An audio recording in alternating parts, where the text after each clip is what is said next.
नमस्ते दोस्तों, आज हम लोग पढ़ेंगे रैयतवाड़ी व्यवस्था।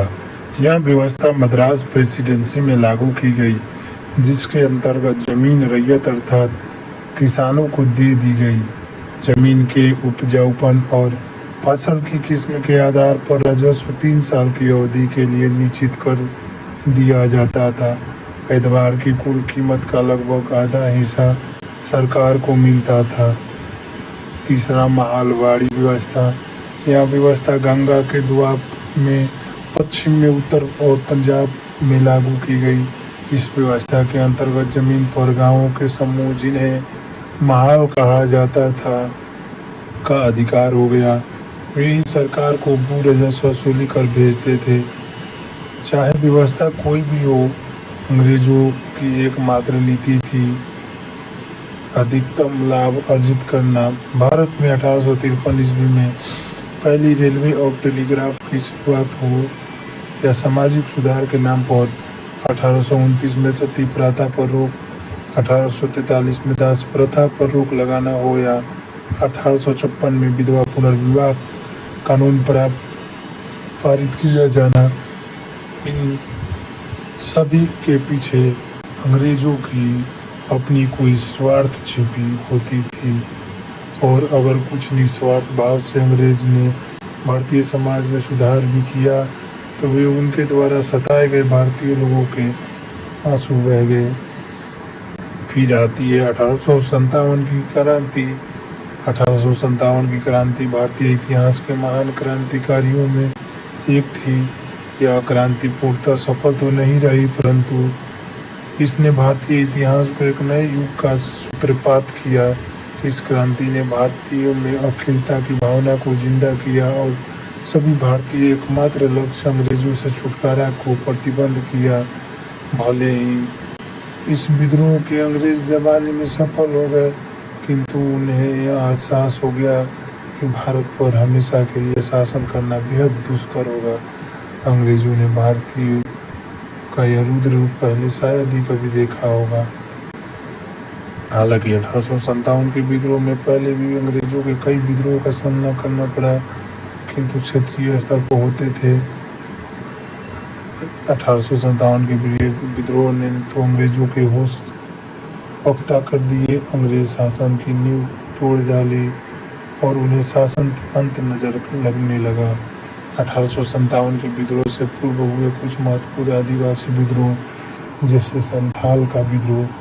इस विद्रोह का संबंध बंगाल और बिहार से था। इस विद्रोह के प्रमुख नेता सिद्धू तथा कान्हू थे। कोल का विद्रोह इस क्षेत्र का बंगाल, बिहार और उड़ीसा था। बहावियों का विद्रोह, इस विद्रोह का स्थान भी बंगाल और बिहार था। इस विद्रोह के प्रवर्तक सैयद अहमद अब्दुल बहाव थे।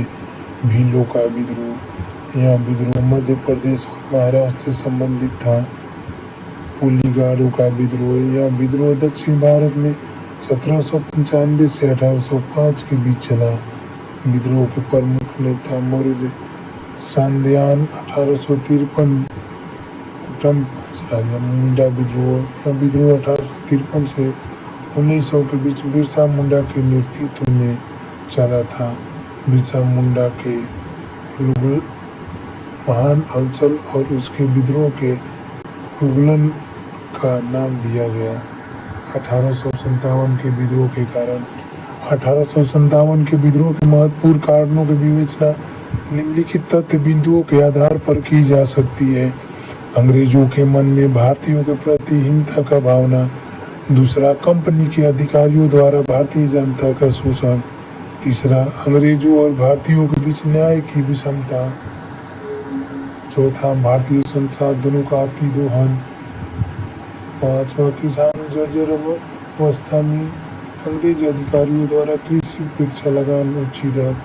अंग्रेजों द्वारा किए गए कुछ दिखावटी समाज सुधार, जैसे 1829 में सती प्रथा का अंत, 1856 में विधवा पुनर्विवाह कानून आदि, 1856 में लॉर्ड डलहौजी द्वारा अवध को ब्रिटिश साम्राज्य में मिलाया जाना, डलहौजी की राजहड़प की नीति, पुराने जमींदारों की अंग्रेजों के प्रति निराश, ऊंचे पदों पर शिक्षित भारतीयों की अपेक्षा जिम्मेदारों द्वारा किसानों का शोषण तत्कालिक कारण। 1857 ईस्वी तक विद्रोह के लिए बारूद जमा हो चुका था, केवल एक जलती तीली पड़ने की देर थी। चर्बी वाले कारतूसों की घटना ने इस बारूद के लिए जलती तीली का काम किया। इस समय एक नए किस्म की बंदूक, जिसका नाम एनफील्ड राइफल था, सेना के प्रयोग के लिए दी गई। इस कारतूसों पर चर्बी समेत कागज का ढोल चढ़ा हुआ था और कारतूसों राइफलों पे भरने वाले उसके सिरों को दांतों से काटना पड़ता था। गाय और सूअर की चर्बी तो दांतों से लगाना भारतीय अपना अपना धर्म नष्ट होना समझते थे। इसलिए सैनिकों ने साफ तौर पर इस कारतूस को प्रयोग करने से इनकार कर दिया। विद्रोह का आरंभ 10 मई 1857 को दिल्ली में 36 मील दूर मेरठ में हुआ। फिर वह तेजी से बढ़ता हुआ पूरे भारत में फैल गया। जल्द ही उत्तर में पंजाब से लेकर दक्षिण में नर्मदा तक तथा पूर्व में बिहार से लेकर पश्चिम में राजस्थान तक एक विस्तृत भूभाग उसकी चपेट में आ गया। ध्यान रहे कि मेरठ में विद्रोह भड़कने से पहले भी बैरकपुर में मंगल पांडे 29 मार्च सवार सेना के 90 लोगों के शब्ददार कारतूस लेने से इनकार कर दिया। उनमें से 85 को 9 मई को बर्खास्त करके 10 साल की बदमशक्कत सजाएं दी गई और उन्हें जंजीरों में फिर अगले ही दिन 10 मई को उन्हें अपने साथियों से छुड़ा लिया था। अपने अधिकारों की मौत का घाट उतार दिया। उन्होंने सूर्यास्त के बाद दिल्ली की ओर कूच किया और सुबह वे दिल्ली में देखे गए। दिल्ली की सेना भी उनसे मिल गई और वो विद्रोह का उनका साथ दिया। बागी सिपाहियों ने बुढ़े और शक्तिहीन बहादुर शाह जफर को भारत का सम्राट घोषित कर दिया। 1857 के विद्रोह के प्रमुख नेता 1857 के विद्रोह के प्रमुख केंद्र दिल्ली, कानपुर, लखनऊ, बरेली, झांसी और आरा बिहार थे। दिल्ली में प्रत्येक रूप से कहने को विद्रोह के नेता सम्राट बहादुर शाह जफर थे कि तो वास्तविक नियंत्रण एक सैन्य समिति के हाथों में था।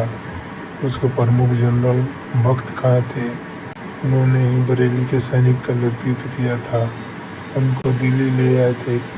कानपुर में विद्रोह के नेता नाना साहब थे, जो अंतिम पेशवा बाजीराव द्वितीय के दत्तक पुत्र थे।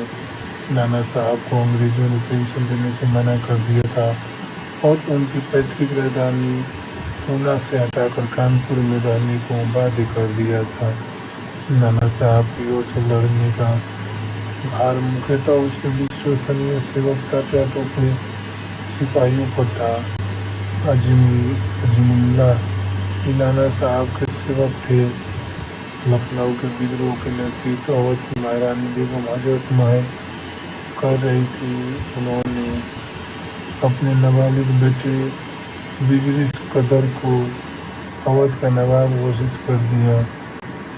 1857 के विद्रोह के महान नेताओं में भारतीय इतिहास की महानतम वीरांगना झांसी की रानी लक्ष्मीबाई।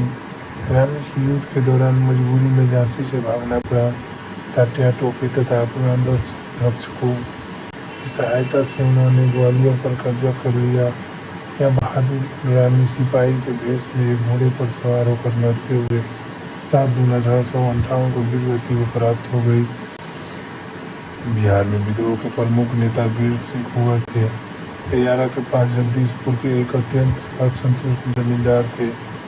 फैजाबाद में विद्रोह का नेतृत्व मौलवी अहमदुल्ला ने किया। इलाहाबाद में विद्रोह का नेतृत्व लिया कर्नल खान ने किया। बरेली में विद्रोह का नेतृत्व खान बहादुर ने किया। 1857 के विद्रोह की असफलता कई प्रमुख कारणों से 1857 की विद्रोह की असफल रहा। 20 सितंबर 1857 को ही अंग्रेजों ने दिल्ली पर पुनः कब्जा कर लिया। बुढ़े बहादुर शाह जफर को बंदी बना लिया और उन्हें बाद में रंगून निर्वासित कर दिया गया। विद्रोह कई भागों में 1858 के अंत तक चला गया, किंतु निष्कर्षतः यह सफल रहा। अंग्रेज ने एक एक करके सभी प्रमुख केंद्रों को विद्रोह को कुचल डाला तथा उनके नेताओं को ये तो मार डाला या बंदी बना दिया। 1857 के विद्रोह की सफलता के कारण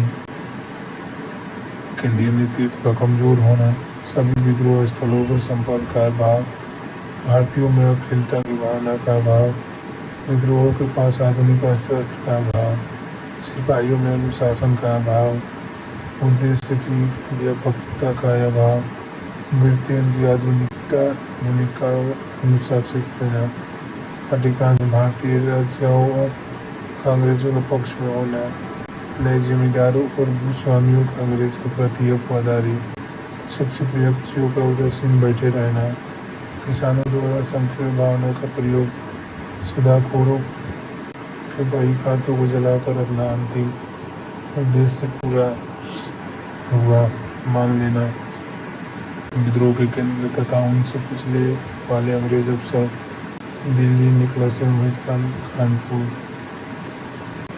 Campbell, Lucknow, Campbell, Jhansi, Firoz, Jagdishpur, William Taylor, Faizabad, Reynold, Allahabad, colonel Neill, Bareilly, विस्टिंग आयर, गवर्नर जनरल एवं उसके शासन में संबंधित प्रमुख घटनाएं। ब्रिटिश भारत के 1773 से 1857 ईस्वी के बीच 13 गवर्नर जनरल रहे, जिसमें शासन की निम्नलिखित प्रमुख घटनाएं घटी, विकास हुए। पहला वारेन हेस्टिंग 1773 से 1785 ईस्वी, 1773 के रेलिंग एक्ट, 1774 का ब्रिटिश इंडिया एक्ट, प्रथम आंग्ल मराठा युद्ध 1775 से 1782 और 1782 से सिलाबाई संधि, द्वितीय आंग्ल मराठा युद्ध 1780 से 84, लॉर्ड कॉर्नवालिस 1786 से 1793, सर जॉन शोर 1793 से 1798, लॉर्ड बेल्वेजी 1798 से 1805, लॉर्ड मिंटो प्रथम 1807 से 1813, लॉर्ड वेलसिंग 1813 से 1823, लॉर्ड एमहर्स्ट 1823 से 1828, विलियम बेंटिंग 1828 से 1835, लॉर्ड ऑकलैंड 1835 से 42, एलनबोरो 1842 से 44, हार्डिंग 1844 से 48, डलहौजी 1848 से 1856, कैनिंग 1856 से 1857, 1857 ईस्वी में 3 विश्वविद्यालय, कोलकाता विश्वविद्यालय, मुंबई विश्वविद्यालय और मद्रास विश्वविद्यालय की स्थापना की। 19वीं सदी के पूर्वार्ध एवं उत्तरार्ध के सामाजिक एवं धार्मिक सुधार। 19वीं सदी के पूर्वार्ध तथा भारतीय लोगों की आधुनिक पश्चिम संस्कृति का थोड़ा बहुत प्रभाव पड़ चुका था। इन चेतना प्राप्त लोगों में से कुछ ने भारत सामाजिक संस्कृति धार्मिक सुधार करने की ठानी। इन महान व्यक्तियों में अग्रणी थे राजा राम मोहन राय के बाद कई महान समाज सुधारों का अनुवाद राजा राम मोहन राय ब्रह्म समाज। राजा राम मोहन राय ने बंगाल में 1828 ईस्वी में ब्रह्म समाज तथा 1829 में ब्रह्म समाज की स्थापना। उनके अथक प्रयासों से 1829 में सती प्रथा का अंत कर दिया गया। ब्रह्म समाज के सुधार आंदोलन के बावजूद सुरेंद्र सेन ने अपने हाथ में लिया। 1867 में ब्रह्म समाज का विभाजन हुआ। केशव चंद्र सेन ने भारतीय ब्रह्म समाज के